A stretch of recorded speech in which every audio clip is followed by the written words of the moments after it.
Il y a Émile Zola, Jean-Jacques Rousseau, Charles Baudelaire ou Guillaume Apollinaire. Et puis il y a Laurent Baffy. Leur point commun ? Un amour considérable, pour les mots et les écrits.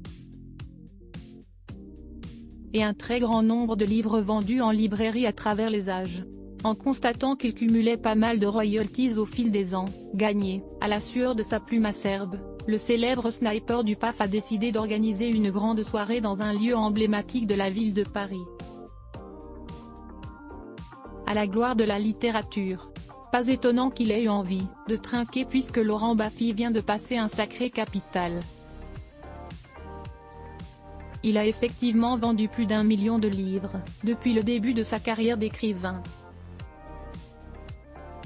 Le mercredi 8 mars 2023, il a donc convié petit et grand à une réception organisée au « De Magot », très chic restaurant de notre capitale, situé dans le 6e arrondissement de Paris.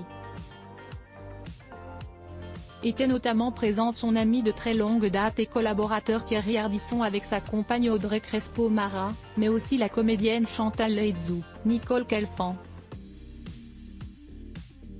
Édouard Naoum, Laurent Mariotte, Jean-Marie Perrier, Didier Gustin, Alain Bouzigues, Caméra Café, Richard Orlinowski ainsi que Philippe Robinet, le directeur général des éditions Calman Lévy.